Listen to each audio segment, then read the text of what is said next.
Bonjour à tous, ravi de vous retrouver pour ce Morning Echo du vendredi 30 août 2019, déjà le dernier jour du mois d'août. Et la photo du jour, eh bien, c'est l'arrestation de Joshua Wong, l'un des leaders de la protestation à Hong Kong. Les autorités chinoises ont arrêté 3 grands leaders ce matin pour faire face aux manifestations prévues encore pour ce week-end. On est déjà là au 13e week-end de manifestations consécutives. On verra les effets de ces arrestations sur l'engagement de la population de Hong Kong pour ce week-end, dans un contexte, vous voyez aussi, où les marchés financiers, marchés actions en particulier, ont largement rebondi hier, enregistrant pour la majorité des indices des performances au-delà de 1%. Tout ceci aussi avec un dollar qui se renforce. Vous voyez que à gauche, on a le graphique du dollar par rapport aux principales grandes devises. On est pratiquement au plus haut historique. Et puis contre l'euro, vous voyez aussi que on est à ce matin à 1,1044.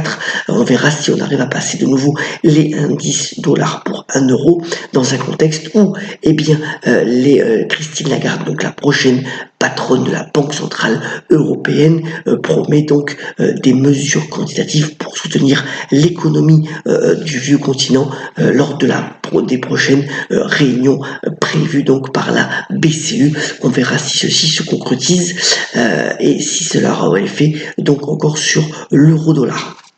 Contexte aussi de détente véritablement des taux d'intérêt. Là, c'est le 10 ans italien, après donc la confirmation du nouveau gouvernement de Giuseppe Conte. Vous voyez que sur finalement la dette italienne à 10 ans, elle ne rémunère que 1%, toujours ce même paradigme de taux d'intérêt extrêmement bas, et le mois d'août a été véritablement finalement une séquence de baisse des taux d'intérêt à travers le globe assez significative. Dans ce contexte aussi, on a eu les chiffres finalement de la croissance française au deuxième trimestre. On s'aperçoit que finalement cette croissance résiste bien, beaucoup mieux qu'en Allemagne, soutenue d'ailleurs par un coup de pouce, notamment donc du commerce extérieur, et ça c'est quand même une bonne nouvelle, mais aussi de nous-mêmes consommateurs, l'investissement des ménages en biens d'équipement qui a été aussi bien soutenu. Et donc voilà une bonne nouvelle pour la croissance française pour ce deuxième trimestre. Alors, deux études intéressantes relayées par le Wall Street Journal ce matin. D'abord, donc le graphique de gauche, c'est la satisfaction des salariés américains qui est véritablement enregistré plus haut depuis plusieurs années. C'est notamment dû au fait que les traitements des salaires et autres rémunérations variables, finalement est à un niveau soutenu. Et puis sur le graphique de droite, finalement c'est la nouvelle génération chinoise qui concerne plus de 200 millions de personnes et qui rentrent sur le marché du travail et qui a plutôt un profil consommateur dépensier à l'instar des consommateurs américains et qui veulent finalement dépenser la majorité de leurs revenus, voire s'endetter pour pouvoir bénéficier de biens de consommation. Alors ça pose un problème bien entendu sur la dette qui est quand même très significative en Chine, mais voilà, c'est une tendance. Et donc ça veut dire que pour les grands groupes internationaux, c'est une aubaine de pouvoir placer éventuellement les produits auprès des consommateurs chinois. D'ailleurs, la détente aussi sur les marchés financiers, c'est dû au fait qu'on est peut-être entré pour quelques semaines dans une détente des relations sino-américaines pour la fameuse guerre commerciale.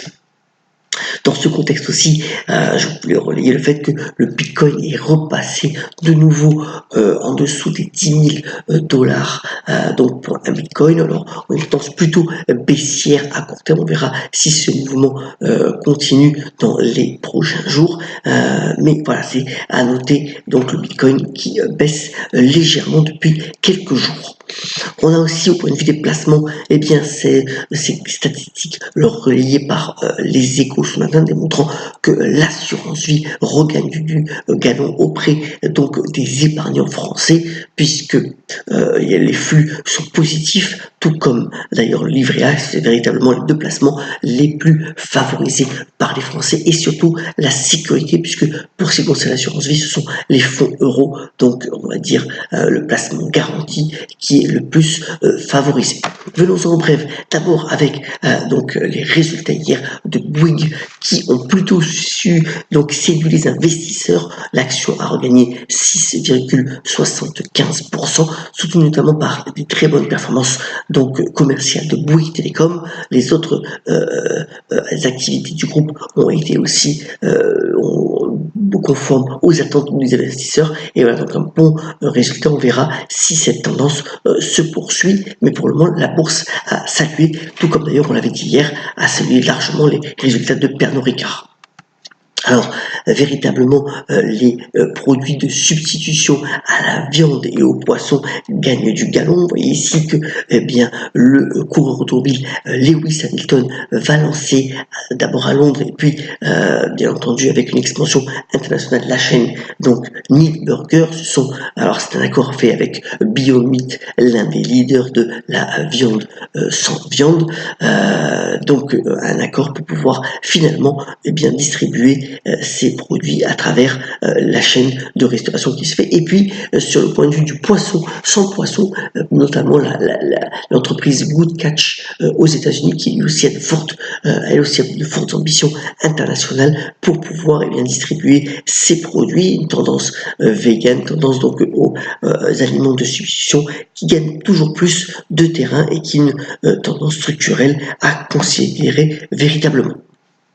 Alors, Crocs, qu'on croyait un petit peu moribond, a de nouveau la faveur finalement des consommateurs. Ça, c'est intéressant. D'ailleurs, sont les jeunes consommateurs, puisque vous voyez que la photo est prise donc du réseau social TikTok, le réseau donc chinois et asiatique qui fonctionne très bien. Eh bien, Crocs a véritablement la faveur des jeunes. Vous voyez que l'action sur 5 ans a pris plus de 50% et il apparaît que la société a révisé ses prévisions à la hausse tant l'engouement pour son modèle de prédilection continue à fonctionner notamment auprès de la jeune clientèle. Et voilà, c'était assez anecdotique pour pouvoir le signaler ce matin.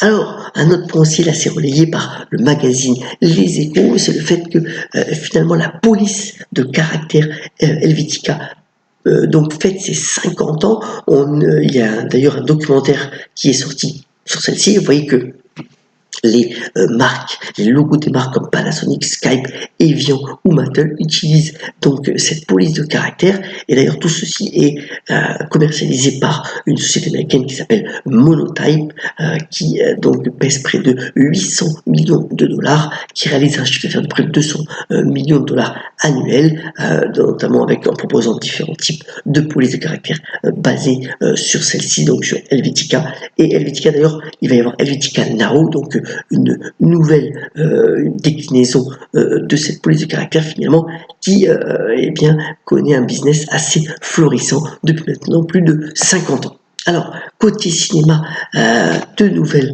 intéressantes. Vous savez que le gros film, la prochaine grosse production des studios donc de Netflix, leader de la vidéo à la demande, ça va être The Irishman, qui a été donc réalisé par Martin Scorsese. La sortie est prévue pour novembre 2019. Ça va réunir Al Pacino et Robert De Niro. Et d'ailleurs, pour ce sujet, Michael Mann a déclaré qu'il était prêt à faire une suite du film mythique Heat qui avait déjà réuni les deux protagonistes. Il est en train de finir le roman sur la suite de Heat et ça va être assez intéressant de voir qu'il pourra réunir de nouveau ces deux géants du cinéma américain.